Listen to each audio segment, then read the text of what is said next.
It is really a big honor and pleasure to participate in this historic event marking the Zimbabwe launch of this Global Fund grant for the allocation utilization period 2018 and 20.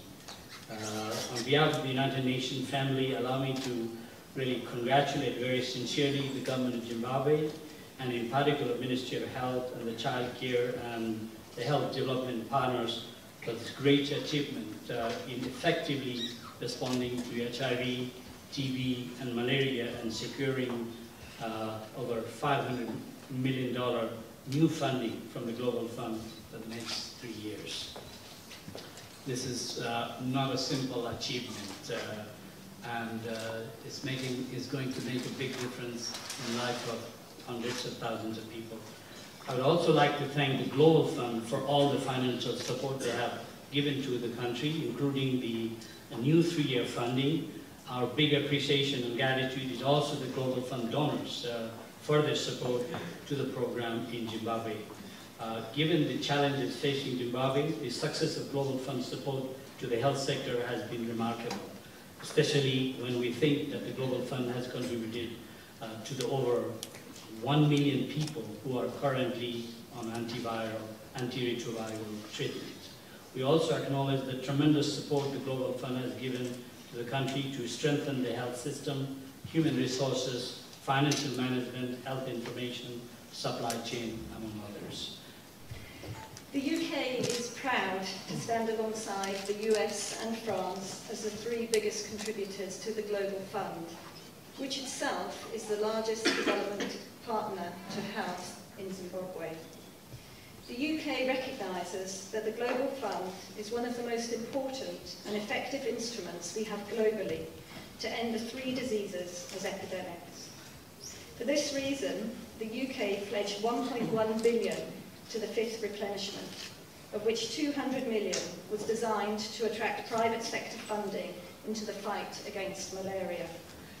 This funding will help to save 8 million lives, avert 300 million infections globally, and help build resilient and sustainable systems for health.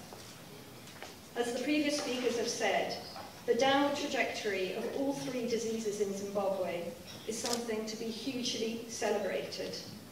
My challenge here today is for us not to rest on our laurels. Further progress will be made by linking work on these diseases with the Leave No One Behind ambition of the Sustainable Development Goals. We have to understand the social undercurrents of these diseases in making further progress, and that includes looking at the gender dynamics that sustain them. We know that HIV places a disproportionate burden on women, including the profile of new infections in Zimbabwe. And whilst most new TB cases are men aged 35 to 44, women are less likely to visit clinics and get diagnosed. And malaria affects the immunosuppressed, young children, people with HIV, and pregnant women. So we need to keep understanding who is left behind in our work to treat and manage, and most importantly prevent, these diseases, and ensure that gender, age, and poverty guide who we target and work with. And to the Global Fund, institutions can't rest on their laurels either. As the UK, we celebrate the leadership and the high performance of the Global Fund. But of course, even the best organisations can and want to do better.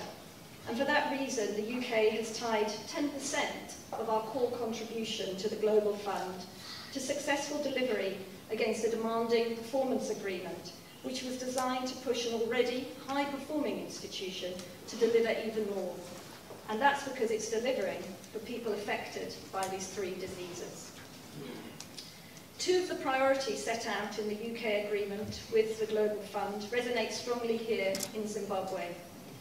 The first is on sustainable financing of the fight against the 3 diseases, requiring governments to step up and contribute even more of their own resources. We recognise the many constraints to this in countries, including in the new Zimbabwe, but we also want to commend and recognise the innovative ways the government of Zimbabwe has sought to raise funds, including through the National AIDS Levy, showing the world of Zimbabwe how to increase financing for HIV. And we look forward to continue to work on domestic financing with the government of Zimbabwe. Secondly, strong health systems are crucial for sustained improvements in health. And I want to emphasise, as I think we all have, the importance of a collective approach to this by international partners working together with the government of Zimbabwe. Let me finish by welcoming the Global Fund team to Zimbabwe and thanking all the stakeholders today for their collegiate approach and the progress that's been made, and for being so effectively led by the government of Zimbabwe, represented here today by the Honourable Minister Peronyatwa. Thank you. I always look forward to visiting Zimbabwe. It's a country that I first visited personally in 1989. I'd like to thank the CCM for leading an inclusive country dialogue process and the timely and successful submission of quality proposals to deliver the grant agreements that we confirm today. As a number of the speakers have highlighted, Zimbabwe has achieved significant gains in the fight against HIV, TB, and malaria, and in building resilient and sustainable health systems. In Zimbabwe, there are now more than 1 million people on ARV treatment. That's quite an achievement. HIV prevalence has decreased by more than 28% over the last decade.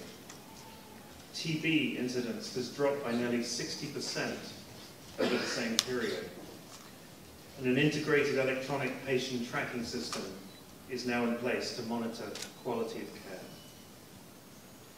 We've seen great progress in the fight against malaria, with overall national malaria incidence falling drastically by 79% and mortality declining by 57% over the last few years.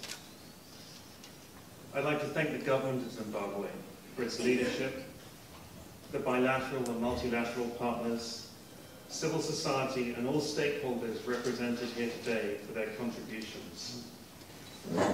Thank you for inviting me to participate in this ceremony. In my second year in Zimbabwe, I had the rare opportunity to interact with adolescent girls and young women under one of PEPFAR's flagship initiatives, DREAMS. It stands for Determined, Resilient, Empowered, AIDS-free, Mentored, and Safe. I am fascinated by the success of this initiative as reported by beneficiaries.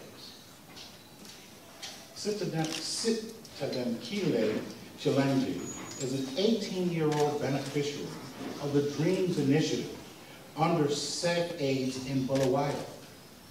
She is proud of how the DREAMS initiative has enabled her to know her status and acquire useful skills to generate an income.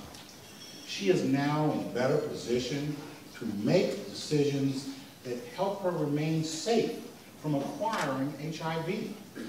She weaves baskets and can even make you marmalade jam. She sells these products and can now take care of her basic needs.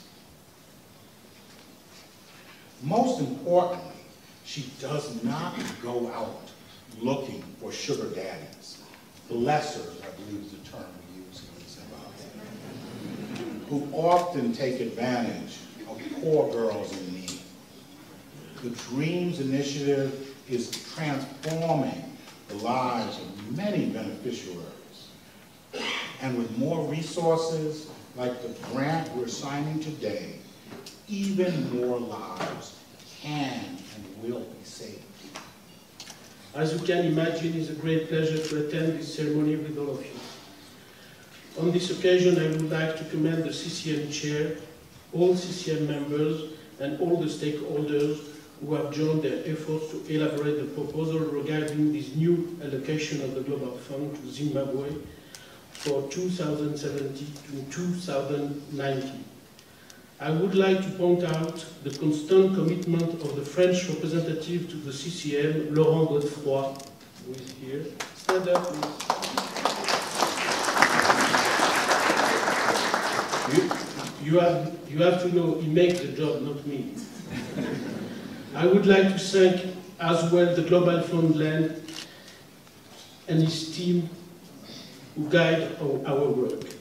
France has always committed itself to promote an universal right to health. The fight against HIV remains one of its main priorities. The French involvement includes several dimensions. We try to play our role in the field of scientific research with the location of many research centers in developing countries. France also went forward for promoting the innovative financing based on a solidarity contribution on the flight tickets and on the tax on the financial transactions. Moreover, France is the second historical donor of the Global Fund behind the United States of America. For 2017 to 2019, France will be the third donor behind USA and UK, providing around 13% of the resources of the Global Fund. That means $1 billion US. For the next 3 years,